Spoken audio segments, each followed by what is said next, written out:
여호아하스가 왕이 될 때 나이가 23세라. 예루살렘에서 석 달간 다스리니라. 그의 어머니의 이름은 하무달이라. 림나 예레미야의 딸이더라. 여호아하스가 그의 조상들의 모든 행위대로 여호와 보시기에 악을 행하였더니 바로 느고가 그를 하마 땅 림나에 가두어 예루살렘에서 왕이 되지 못하게 하고, 또 그 나라로 은 100달란트와 금 1달란트를 벌금으로 내게 하고, 바로 느고가 요시야의 아들 엘리야김을 그의 아버지 요시야를 대신하여 왕으로 삼고 그의 이름을 고쳐 여호야김이라 하고, 여호아하스는 애굽으로 잡아갔더니 그가 거기서 죽으니라. 여호야김이 은과 금을 바로에게 주니라. 그가 바로 느고의 명령대로 그에게 그 돈을 주기 위하여 나라에 부과하되 백성들 각 사람의 힘대로 액수를 정하고 은금을 징수하였더라. 여호야김이 왕이 될 때 나이가 25세라. 예루살렘에서 11년간 다스리니라. 그의 어머니의 이름은 스비다라. 루마 부다야의 딸이더라. 여호야김이 그의 조상들이 행한 모든 일을 따라서 여호와 보시기에 악을 행하였더라. 제24장.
오늘 말씀은 신앙 부재의 결과라는 제목으로 함께 말씀을 나누겠습니다. 오늘 말씀은 이제 요시야가 갑자기 죽게 되어서 전쟁에서 전사하게 되는데요. 그 전사한 이후에 그의 아들이 왕이 되었지만 결국은 폐위가 되어지고 또 다른 아들이 왕이 되었지만 그의 이름까지 바뀌어져 가면서 유다의 그 국운이 다해가는 그런 상황을 오늘 성경에서는 말씀을 합니다. 그제 말씀에 요시야가 종교개혁을 이루었고 다윗보다도 오히려 더 열심을 내었던 사람으로 성경은 평가를 합니다. 어떤 면에서 그러냐면 사사시대 이후로 유월절을 가장 잘 지킨 왕이 요시야 때였습니다. 그래서 요시야의 위대함을 이야기하는데 마지막에 요시야가 하나를 잘못함으로 갑자기 전사하게 되는 사건이 발생합니다.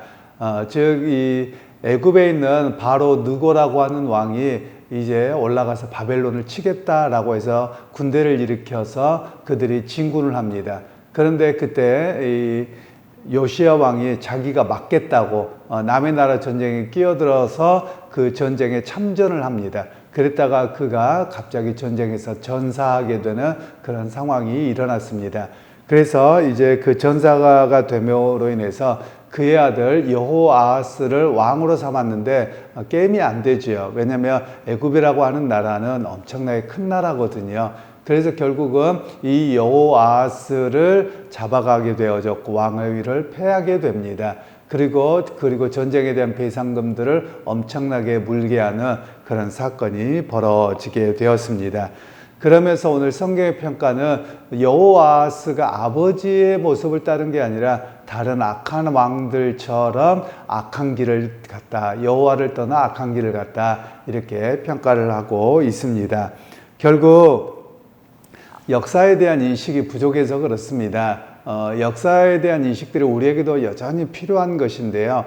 역사가 그냥 자동적으로 가고 힘 있는 나라 또는 무조건 동맹, 무조건 어디 괜찮아, 이렇게 하는 것은 옳지 않다라는 것을 이야기를 하는 겁니다. 역사의 주인은 어떤 나라나 개인이 아니라 하나님이십니다. 그래서 하나님께서 흥망성쇠를 주시기 때문에 하나님 앞에서 어떻게 서야 되는가, 이것이 더 중요함을 이야기를 하고 계시는 내용들입니다.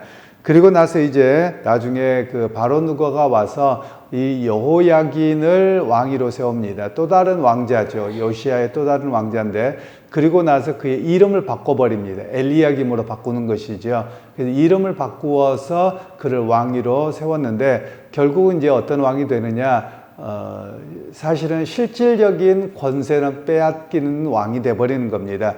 그래서 애굽의 모든 정치의 모든 것들에 다 영향을 받는 그런 왕이 되어버리고, 이 유다의 실질적인 나라로서는 거의 역할을 하지 못하는 그런 상황이 발생했음을 오늘 성경은 이야기를 합니다.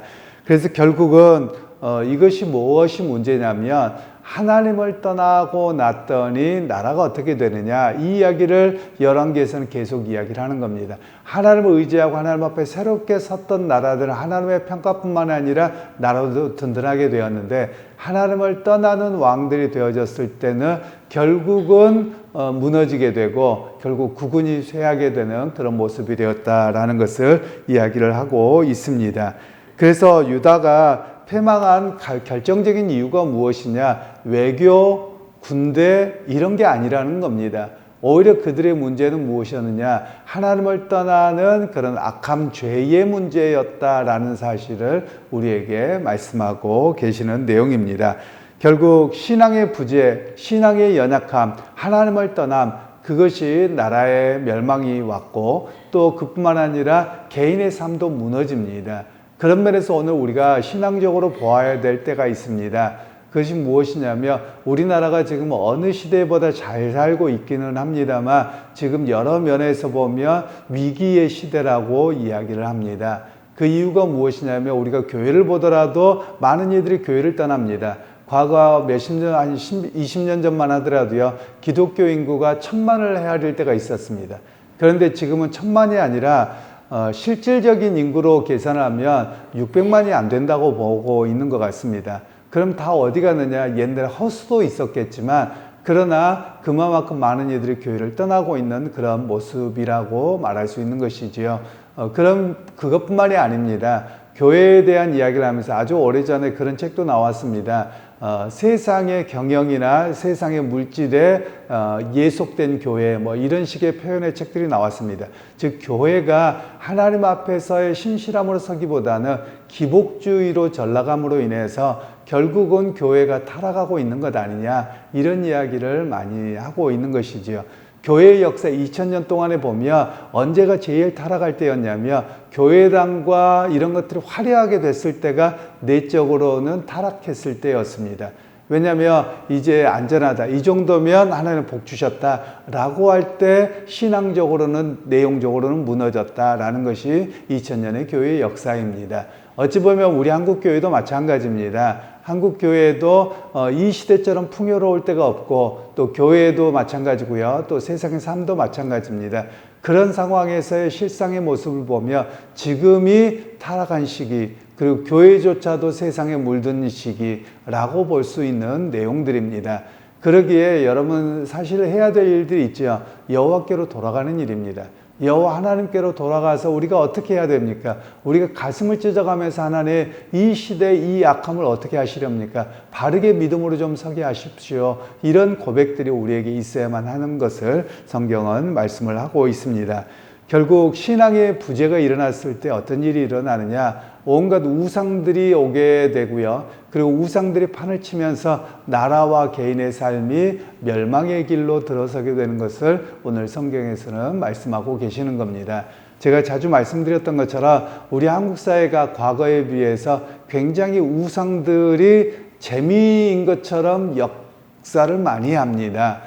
그런 면에서 보자면 과거 군사정부 시절에는요, 사실 제가 군사정부 시절 좋아하지 않습니다만, 역사적으로도 그렇습니다만, 군사정부 시절에는 그래도 우상들과 이런 일들을 잘 하지 못하도록 좀 그렇게 제한을 했었습니다. 그런데 지금은 자유가 주어지면서 이제는 어떻게 되었느냐면, 온갖 무당들과 이런 일들이 얼마나 많이 횡행해지는지 모릅니다. 사실 우리나라에 제가 목사 숫자를 정확하게 통계를 본 지가 좀 됐습니다만 과거에 몇 년 전만 하더라도 목사의 숫자가 한 6만 명이다 이렇게 나왔거든요. 그런데 무속인들이 몇만 명이었냐면 30만 명이었습니다. 그러니까 게임이 안 되죠. 교회가 그렇게 많은 것 같은데 실제로 보면 목사 수는 얼마 안 되고 오히려 무속인들은 30만이다. 어마어마한 겁니다. 그렇다고 보면 여러분 무속인들이 어떻게 살아갑니까? 개인만 살아가는 게 아니라 무속인을 찾기 때문에 무속인들이 그렇게 많아지는 것이거든요. 그렇다고 보면 우리나라 면면이 얼마나 무속에 쩌들어 있는가, 이런 모습을 우리가 다시 한번 살펴볼 필요가 있겠습니다. 그래서 여러분 하나님 앞에 나라의 번성함은 결국 개인의 번성함으로도 이어집니다. 그런데 그 번성함과 그것이 어떻게 주어지느냐, 하나님을 온전히 의지하고 믿음으로 설 때 하나님의 복 주신다는 사실을 우리에게 말씀하고 계시는 겁니다. 여러분 무속의 가장 중요한 요소가 무엇입니까? 무속은 어떤 귀신의 장난 여러 가지를 이야기하겠지만 사실은 사람의 욕심입니다. 왜냐하면 미래에 대한 불안함, 그리고 내가 복 받을 것인가, 이것들을 알고 싶어서 귀신에게 잘 보여서 복 받겠다, 잘 살겠다, 이것이 인간의 본성이거든요. 그래서 인간의 본성에 의해서 결국은 물질이 신이 되어져 있죠. 그래서 예수님께서 하셨던 말씀이 있습니다. 너희가 하나님과 돈을 겸하여 섬길 수 없느니라 라고 말씀하셨습니다. 그런데 이 돈이라는 단어가 어떤 의미냐면 그 헬라어로는 맘몬신입니다. 그래서 맘모니아라고 헬라어에는 되어져 있는데요. 그래서 너희가 돈을 최고로 여기는 것, 그것이 뭐냐? 결국은 우상숭배다라는 이야기를 예수님께서 하셨던 겁니다. 결국 그렇게 가다 보면 온갖 우상들과 무속들이 판을 치고 결국은 하나님을 떠나는 모습으로 변질되어 간다라는 것을 성경에서는 말씀하고 계시는 겁니다. 그러게 여러분 오늘 우리가 아침에 기도하실 때 나라를 위해서 좀 간절히 기도할 수 있기를 소원합니다. 이 나라가 우리가 일제강점기와 6.25 전쟁을 통해서 보면 우리가 완전히 무너졌다가 폐허해서 다시 일어나게 되었습니다. 그때 하나님의 전적인 은혜였습니다. 세계에 이런 나라가 없습니다. 우리나라만 세계의 전쟁에서 일어나서 잘 살게 된 나라입니다. 많은 이들이 수고하고 애쓴 것이 있지만 그래도 하나님의 은혜로 그렇게 잘 살게 되었다는 것이 우리의 고백입니다. 그런데 그 은혜를 잊어버리고 있는 지금 사회 현상이 되어서 너무나도 안타깝습니다. 그래서 신앙의 부재는 그냥 우상 숭배가 들어오게 되고 물질 숭배가 들어오게 되어서 결국은 망하게 되는 길을 가게 되어집니다. 그러기에 우리나라 가운데 다시 한번 교회가 온전하게 서게 하시고 신앙의 부흥의 역사가 일어나게 하옵소서. 그런 기도가 우리의 기도가 되고 우리 자신부터 물질주의에 혹시 빠져 있지 않는지, 내 신앙이 연약해져 있는 것은 아닌지, 하나님을 의지하는 그 믿음이 연약해져 있는 것은 아닌지 다시 한번 점검하고 바른 믿음의 불길로 온전히 세워져가는 그런 여러분 모두가 되시기를 주님의 이름으로 축원합니다. 하나님, 오늘 또 요시야의 종교개혁을 통해서 하나님 앞에 돌이키려고 했던 그런 모습이 있었지만 그 다음 왕 때는 한순간에 무너졌던 유다의 모습을 봅니다. 그리고 왕이 폐위를 당하고 나라의 구분이 거의 다해져가는 그런 상황이 되었습니다. 그 이유가 하나님을 떠나며 하나님을 향한 신앙이 부재였던 것을 보았습니다. 하나님, 오늘 우리 시대가 점점 하나님을 떠나가고 교회를 등지고 있는 시대가 되어서 하나님 구분이 다해가고 우리의 삶이 망가질까 두렵습니다. 하나님, 다시 한번 신앙의 뜨거움으로 열정으로 되살아나는 우리 한국 교회가 되게 하여 주옵소서. 예수님의 이름으로 기도하옵나이다. 아멘.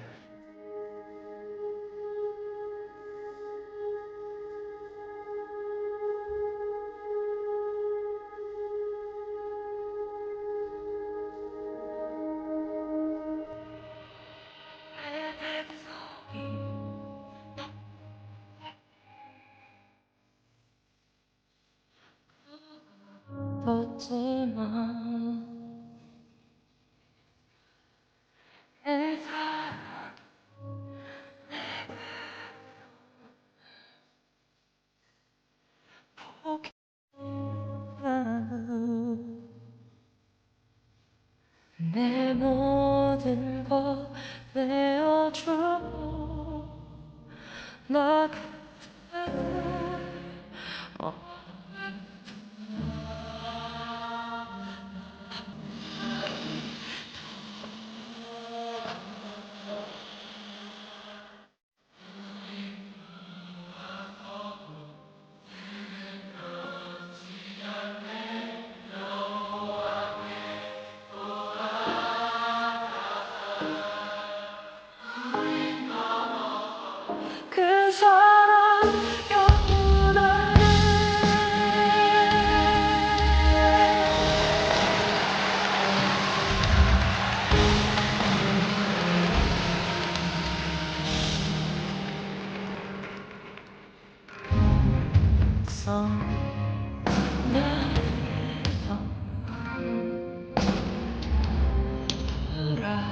없었지만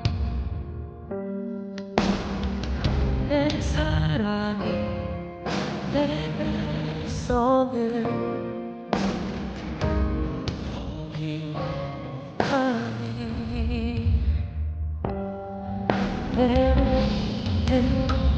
내